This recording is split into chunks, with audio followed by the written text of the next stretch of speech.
dan apa namanya, mereka merekomendasikan saya untuk itu. Lalu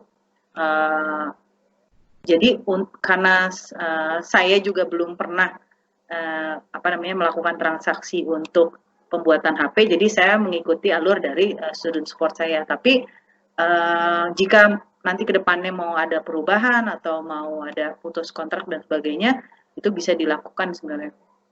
Oke, nah ini menarik sih karena temen-temen nanti kalau misalnya mau misalnya ya kayak Mbak Zetri tadi ya pertama kali nyampe ke sana kemudian beli HP itu biasanya SIM cardnya nggak ada ya, maksudnya nggak SIM card free gitu ya, maksudnya udah terikat ke dalam HP-nya gitu. Jadi itu yang bikin sistem di Jepang beda dengan Indonesia dan kadang ada yang jet lag juga gitu, harus ada adaptasi juga dalam hal ini gitu. Ada yang mungkin HP-nya nggak bisa dipakai nyampe sana, jadi cuma bisa depend on WiFi, padahal di Jepang itu belum tentu semua tempat ada WiFi gitu. Nyampe ke asrama kan butuh koneksi dulu tuh untuk cari cari map gitu, untuk cari guide, untuk cari apa arah gitu-gitu dan nggak semua tempat di Jepang itu ada WiFi. Itu sih yang harus di mention ya um, karena ya gitu apa banyak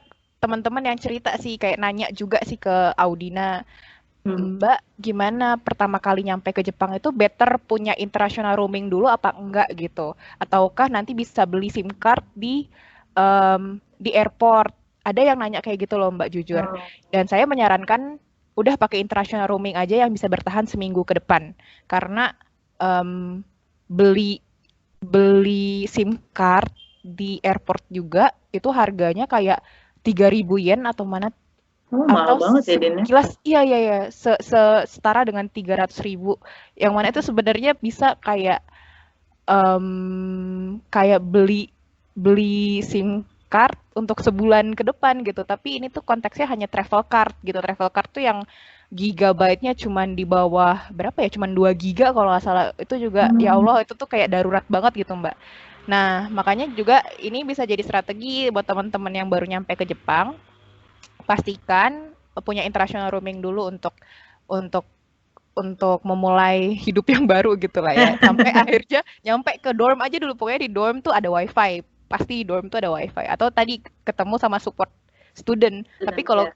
Mbak Zetri termasuk case yang beruntung karena rata-rata saya apa ya saya sendiri lah ya nggak seberuntung Mbak Zetri yang ketemu sama support student pada saat itu gitu langsung dijemput gitu kan di airport. Itu wow banget sih, nggak semua kayak gitu sih gitu. Oke, lanjutkan. Alhamdulillah. Alhamdulillah ya. Tadi Oke. student support udah ya, Din, ya. Oh, udah selesai ya. Kemudian Lengkap banget ya kita. ya pokoknya udah apa namanya, udah settle lah jatuhnya ya. Udah settle. Heeh. Settle, udah enak nyampe apa namanya, di kampus sudah pas gitu kan. Kemudian step selanjutnya, Din, adalah ini dia yang paling sebenarnya kayak kembali ke kenyataan ya, memilih mata kuliah, Din. Belum nggak sih Mbak Oh, mana? Iya. memilih ini apa memilih tempat komputer ya nggak sih? Enggak ya? Oh, kalau saya udah disediakan Oh, juga. udah disediakan juga ya. Oh iya, iya. Lah, maksud saya sudah kenal apa, kan tadi saya di awal bilang saya diantar oleh student support Udah langsung diperkenalkan ya. kampus juga, dikasih tahu di sini ada apa aja.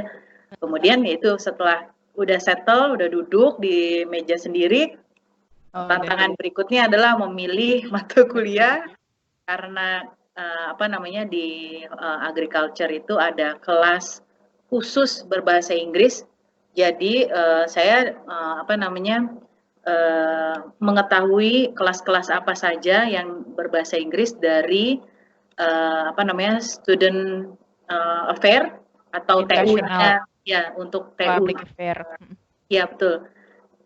Seperti TU dari fakultas dan apa namanya, orang yang ada di TU tersebut ya alhamdulillah bisa juga berbahasa Inggris dengan baik dan benar gitu kan ya. Jadi mempermudah saya untuk jika ada administrasi atau mengenai perkuliahan yang harus saya tanyakan ke student affair itu. Kemudian apa namanya, setelah memilih kelas, nah kalau di agriculture itu, Din, bukan 2 semester ya dibaginya, bukan semester 1 atau semester 2, tapi dalam 1 tahun itu terbagi jadi 4 periode. Nah, tiap periode itu yang perlu diperhatikan adalah kapan mata kuliah wajib ada di periode mana. Karena seperti biasa, seperti perkuliahan biasa ada mata kuliah wajib, dan mata kuliah wajib bagi kita yang kelas internasional itu saya rekomendasikan menggunakan bahasa Inggris walau tertulis di list dari kelas tersebut menggunakan bahasa Inggris, walaupun sebenarnya pada kenyataannya tergantung dari dosen masing-masing, terkadang masih menggunakan bahasa Jepang juga, Din.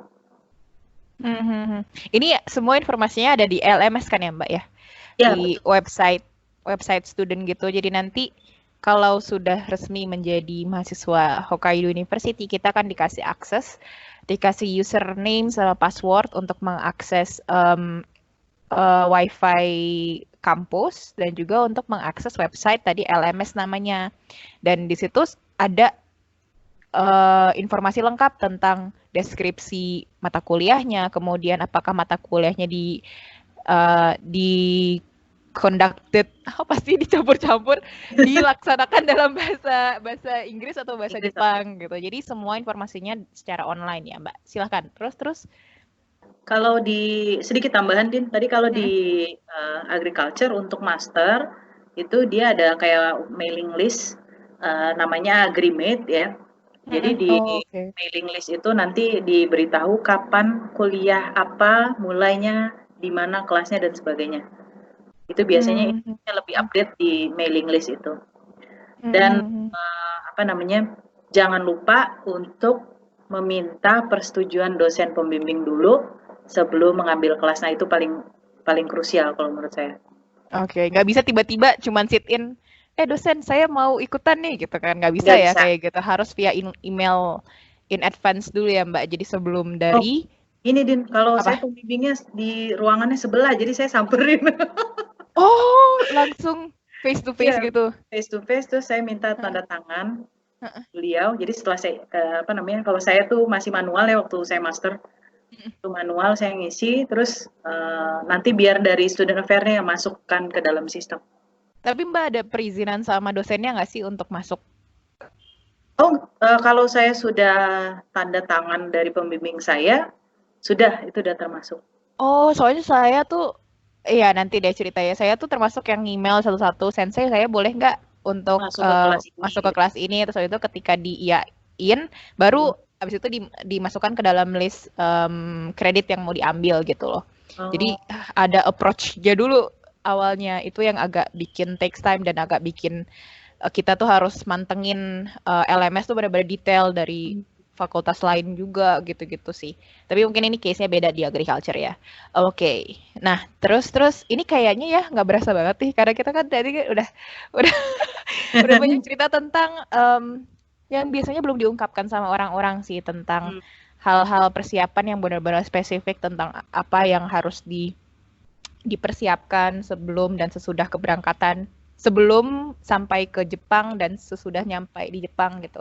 Ini kayaknya untuk urusan yang akademik, kita lanjut di video selanjutnya gimana Mbak? Oke aja, boleh. Tapi tadi itu ya, tadi menarik, kita akhiri dulu sampai ke sistem pengambilan mata kuliah. Nanti kan akan cerita lagi tentang apa sih penelitian diambil. Ini 5 tahun loh teman-teman, 5 tahun bukan waktu yang singkat kan untuk melakukan penelitian gitu. Jadi alangkah lebih baiknya kita berhentikan dulu videonya sampai sini aja, tapi nanti akan ada part 2 bersama Mbak Zetri di video selanjutnya, dan ini akan cerita setuntas-tuntasnya tentang penelitian Mbak Zetri, kemudian tentang pengalaman conference karena Mbak Zetri juga mencari conference untuk jalan-jalan teman-teman. Ya kan? Itu adalah sebuah trik kalau saya. Tapi itu juga mencari kesempatan untuk sambil jalan-jalan gitu kan. Udah banyak prefecture yang Mbak Zetri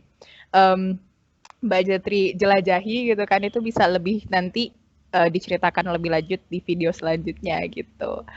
Gitu kali ya Mbak ya. Jadi di video ini kan udah sejam kita cerita tentang persiapannya Mbak Zetri sebelum dan sesudah sampai di Jepang gitu.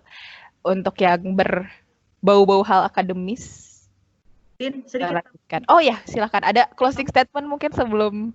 Oh iya, untuk teman-teman semua, bagi yang ingin mengetahui lebih lanjut jurusan-jurusan apa, lab apa yang tersedia dalam bahasa Inggris, gitu ya, Anda bisa mengunjungi website Hokudai yang global.hokudai.ac.jp ya. Oke. Informasinya lebih lengkap, Din. Iya. Jadi memang doing a research before studying it's a must banget ya Mbak, karena nggak ada lagi orang yang bisa kita tanyain selain kita cari informasi sendiri gitu. Kalau tadi ada support student untuk mensupport kehidupan kita selama seminggu awal, itu harus ditanamkan sebagai sebuah fasilitas plus gitu ya. Karena nggak semua orang kayak gitu. Privilege ya. Iya, privilege. Dan kita nggak bisa expect nanti sensei yang akan teman-teman dapatkan akan memprovide itu juga gitu. Jadi memang harus dipersiapkan dari diri kita, dan semoga ya video yang kali ini bisa memberikan pencerahan gitu tentang apa yang harus dipersiapkan dan apa yang bisa dilakukan gitu. Iya gitu. Tapi jangan sedih dong. Kita akan ada video selanjutnya kok. Kita akan ada video selanjutnya yang nanti akan ada Mbak Zetri lagi. Ini Mbak Zetri seru banget sih untuk kulik banyak. Tapi untuk video yang kali ini kita sudahi dulu karena sudah sejam, nggak berasa sekali. Terima kasih nih teman-teman. Nanti untuk informasi link-link yang tadi disampaikan oleh Mbak Zetri kemungkinan akan kita masukkan juga ya, tampilkan. Kita masukkan ke dalam closing screen ya, bukan kayak informasi di belakang setelah video ini berakhir gitu, kita tutup. Nah, terus apalagi ya? Udah sih, mungkin sampai jumpa di video selanjutnya kali ya, Mbak ya. Oke, bye-bye. Terima kasih teman-teman yang sudah menyaksikan. Semoga bermanfaat ya video ini.